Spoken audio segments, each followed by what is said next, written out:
In what could very well be the final week of Speaker Mike Johnson, Marjorie Taylor Greene lists her demands.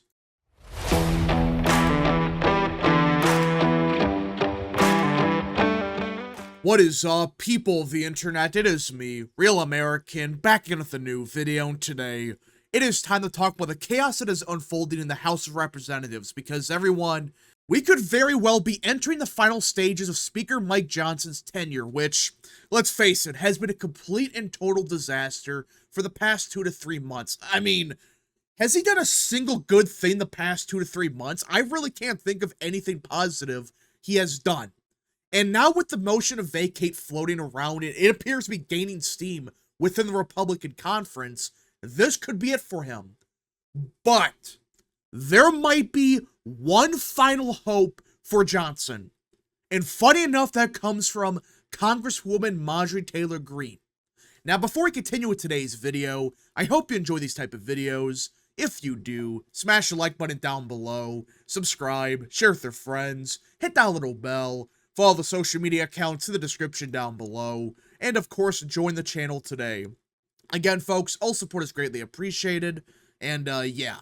Now, I do want to be clear that we don't really know what's going to happen with the motion to vacate. We could see it be called tomorrow. We could see a bunch of Republicans vote for it that didn't publicly support it. We don't know. But it appears that Mike Johnson at least has one final chance to, at the bare minimum, avoid the motion to vacate. So let's get into it. Representative Marjorie Taylor Greene has named a price for backing down on her threat to call a vote on Speaker Mike Johnson's removal.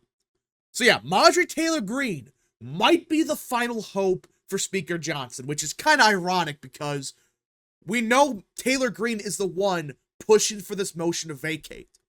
And it appears that she is giving him one final chance. And again, Taylor Greene has been a massive disappointment for 2 to 3 years now. Remember, she was supporting Kevin McCarthy no matter what. Now, you could argue that, well, maybe she woke up and she realized, hey, McCarthy wasn't that good and Johnson is somehow even worse. Maybe that's the case. But either way, she's the big person pushing for this motion to vacate, at least one of the main people. And it appears that she's giving Johnson at least some kind of chance to stop the motion to vacate from occurring. In a nearly 2-hour-long meeting yesterday requested by Greene to explore potential off-ramps, the MAGA firebrand and allied Representative Thomas Massie outlined several policy demands they are seeking before calling off their plans. They include, according to people familiar with the talks, no further aid for Ukraine. At this point, who frickin' cares? It doesn't matter if you have Speaker Johnson, Speaker Massie, Speaker whoever. It doesn't frickin' matter. You're going to be sending even more money to Ukraine. Because every time they say, oh, this is the final package, 2 months later, actually, Ukraine needs an additional $70 billion or whatever. Now, Johnson's problem with the Ukraine aid wasn't necessarily the fact that they sent it. That's bad enough. It's the fact that he just bent over backwards and gave Democrats all of it. What was it, $60 billion?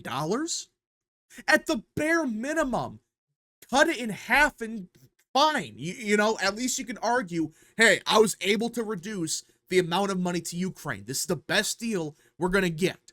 But Speaker Johnson botched the negotiations so badly that somehow Democrats were able to get every single dime they wanted for Ukraine aid.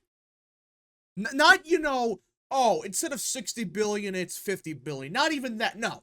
$60 billion. And that's why people are pissed off. Plus, there is no oversight for this money. So you don't really know if it's actually going towards the war effort or the Ukrainian government is pocketing it. You don't know. So you couldn't even get oversight on $60 billion. You don't know where it's going. If Johnson would have just gotten the aid cut just even in half, like 30 billion or whatever, 40 billion, and have some kind of significant oversight on where the money is going, people would still be frustrated, but you could at least argue you tried. You were able to cut the amount of money we're sending to Ukraine, and you put significant oversight on where the money is going. That would have appeased a lot of people.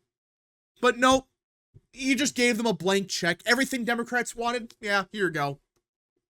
They also want a return to the Hastert rule, meaning no legislation is brought to a vote without support from a majority of the House majority, which is just common sense.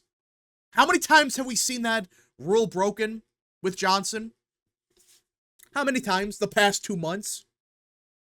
It seems like every other day there's another vote where more than half of the Republican majority votes against something, but it passes because of Democrats. There's a reason. There's that unofficial rule in place. You don't pass anything unless a majority of the majority supports it. Because you're going to piss off your own conference. You're pissing off your majority. And you have to rely more and more on the Democrats. And that's a big problem with that. If you don't need half your conference. You could just go to the Democrats and say, listen, we'll give you everything you want if you vote for whatever. Defunding the special counsel probes into former President Trump in upcoming appropriations, and enforcement of the Massey rule, whereby government funding is automatically cut across the board if no superseding agreement is reached before a set deadline.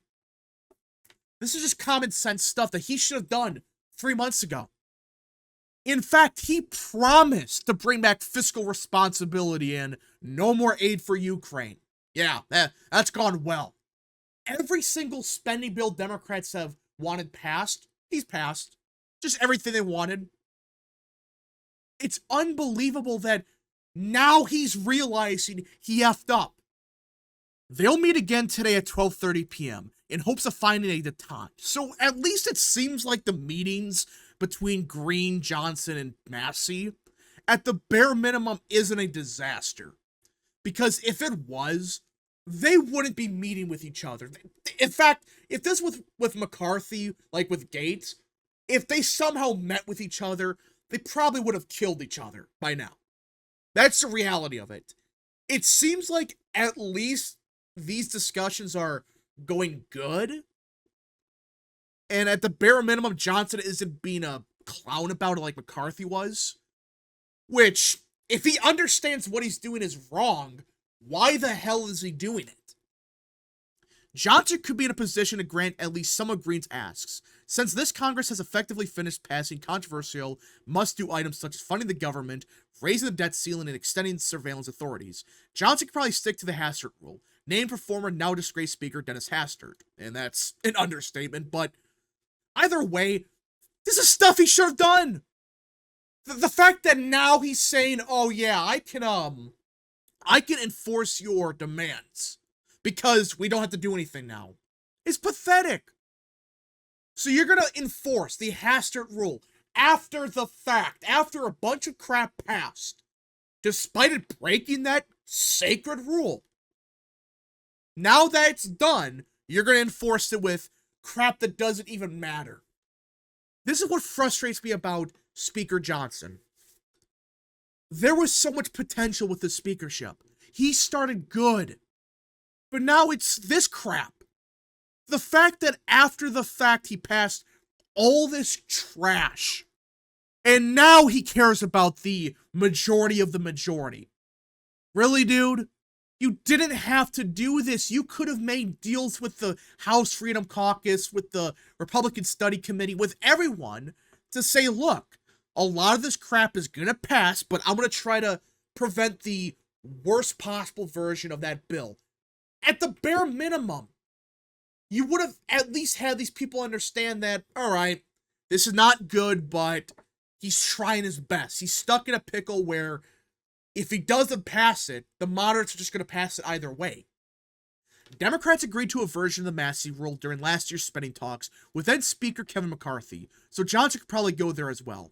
On Ukraine, Congress just sent Kiev $60 billion in aid, enough to last through the year by most estimates. Oh, 2 months later, actually we need $50 billion more to stop Russia and Putin. That's what's going to happen. Don't listen to these estimates. They change every day. they're going to be asking for more money next month. I guarantee it. They're going to say, we are close to breaking through. We need $50 billion more. Though Greene might also want to strike an expected 9-figure aid authorization in the annual Pentagon policy bill that's expected to move later this year. And if Johnson can't stop that, 9 figures, in reality, that's nothing now. Whoop-de-doo, it's $100 million. But if Johnson can't prevent that, is there any reason to keep the guy? Like, I support motion to vacate as of now, but if he fails so miserably that he can't even stop, let's say, $200 million from passing, there is zero, absolutely zero reason to keep this guy. But defunding special counsel Jack Smith's Trump's investigations could be much trickier. Frontline Republicans in the past have balked at such demands. Of course they have. This is the one part that I don't think, no matter who the speaker is, you're not going to accomplish that. Because you have every Democrat going to vote against it, no matter what. You could give them everything, and they would still vote against this. And a lot of Republicans that want to be seen as principled conservatives are not going to vote to support Trump, no matter what. This is the one part that, while I wish it could happen, no matter who the speaker is, it's not possible. The two sides don't have a deal yet, and might never get one, but it's clear temperatures are dropping. A handshake solution, after all, is in the interest of both parties. It would spare Johnson a risky vote where he'd be relying on Democrats to save his gavel. And for Greene, her relationship with Trump and his inner circle is on the line, we're told. The former president could not have been clearer, one person close to him said last night, in signaling that he isn't interested in any more inter-party drama this election season. And I, to a lesser extent, understand where Trump is coming from. If there's another speakership shit show, it could damage Republicans up and down the ballot. I can understand that. But at the same time, Johnson's becoming such a hindrance to the party that is it much better to keep the guy? I don't know. I still think a motion to vacate's the best solution. It's the best of two shitty options.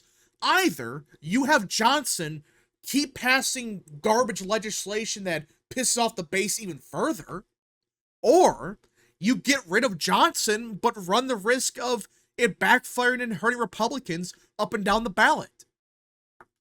It's a damned if you do, damned if you don't situation. But I personally think the motion to vacate's the better option. Because, yeah, it's a risk, but at least you have an opportunity for it to benefit you in the long run. We just don't know. We really don't know if a motion to vacate will even occur. But it appears at the bare minimum, Taylor Greene and Mike Johnson, they're in discussions to maybe prevent this from occurring. But we just got to see what happens. Anyways, folks, thank you so much for watching. If you guys did enjoy this video, smash the like button down below, subscribe, share with your friends, hit that little bell, follow the social media accounts in the description down below, and of course, join the channel today. Godspeed to all of you.